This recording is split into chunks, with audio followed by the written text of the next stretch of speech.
Exploit, don't endorse. Responding to the big social and big search credibility crisis at Google, Facebook, and Twitter. Big social media companies have become a large part of customer-facing communications and interactions. So how best to respond ethically to their privacy, corruption, and censorship scandals? We promote an explicit exploit, don't endorse policy that continues the communication line while urging everyone to bring the conversation to more trustworthy platforms through alt tech, online communication, and interaction portals, and by converting visitors to your owned web properties. This promotes a healthier society while denying endorsement to corrupt big social and big tech. The masses are responding to the credibility crisis at Google and YouTube, at Facebook and Twitter that has resulted from the inescapable furor of heavy-handed censorship, political bias, and outright lies routinely implemented by these companies in their customer-facing services. Many are deleting their Facebook apps, abandoning Twitter, and using alternative search engines. They are tired of being lied to, and they're not going to take it anymore. Recent years have seen an amazing amount of centralization on the internet. People are noticing. The information, resources, and views they are seeking are not available. What's marketed to them as entertainment is offensive and unenjoyable, so they seek alternatives, but they're hard to find. Alternative viewpoints to obvious falsehoods and propaganda are buried or banned. Search results are no longer focused on being relevant, but they push a PC agenda. Terms of service, TOS, on popular websites and web services increasingly disallow dissent, preventing communication among users and even people trying to fill the void with alternative platforms and outlets. Hosting, domain services, and distribution channels collude to deny service for what would be a thriving market. This is an avalanche situation. At some point, it all falls.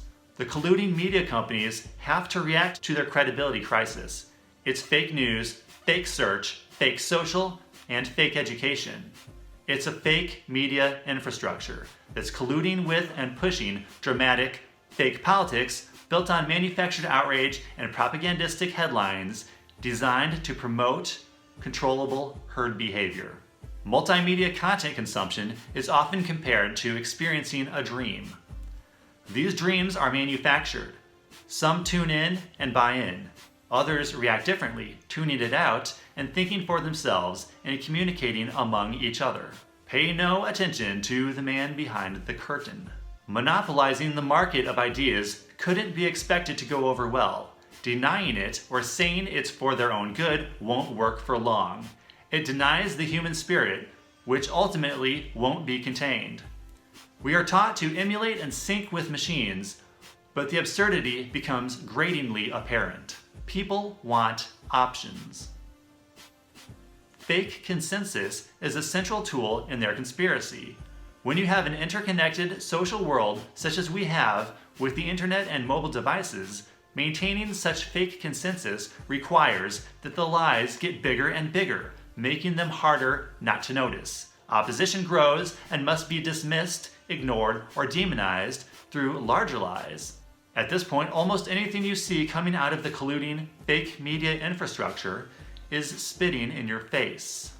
What is the biggest lie that will hold before the avalanche falls? Stalinist tech has weaved its way through society, programming NPCs from birth through television and online propaganda, corrupt government-controlled education, insane college brainwashing camps, and corporations that seek to pit their employees, their competitors, the customers, and their audiences against their own interests. Most of this falls under the banner of cultural Marxist political correctness and is presented as virtuous and moral. It's blatantly Orwellian. Anyone who can see this wants nothing to do with it. Individuals, businesses, and organizations look at this and wonder how to respond.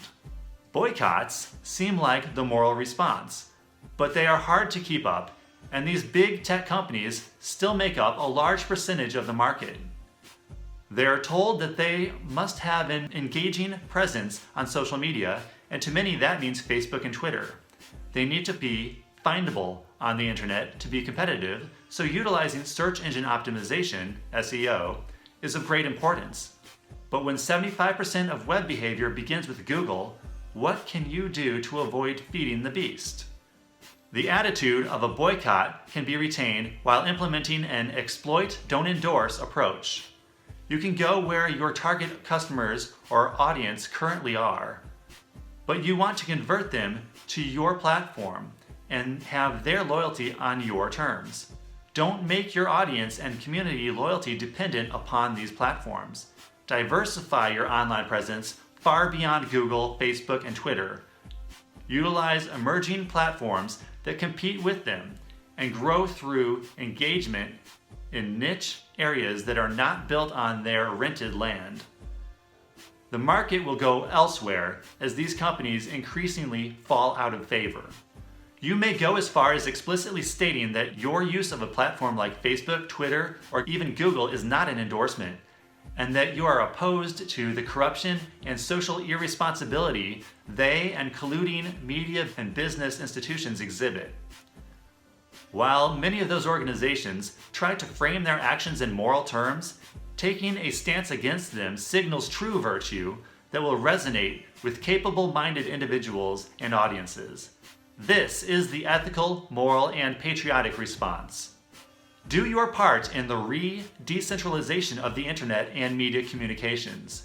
You can begin this right now and plan to leave Twitter and Facebook, if they don't ban you first, as they become less useful to you. Use these platforms to cross-promote your presence on competing platforms. Explore and optimize for alternative search engines. Concentrate on conversion, customer loyalty, and true righteousness. Google, Facebook, and Twitter have overplayed their hand. So have other colluding mass media, both online and traditional. A new age of decentralization is at hand. Embrace it and seize the day. Thanks for watching. #exploit don't endorse.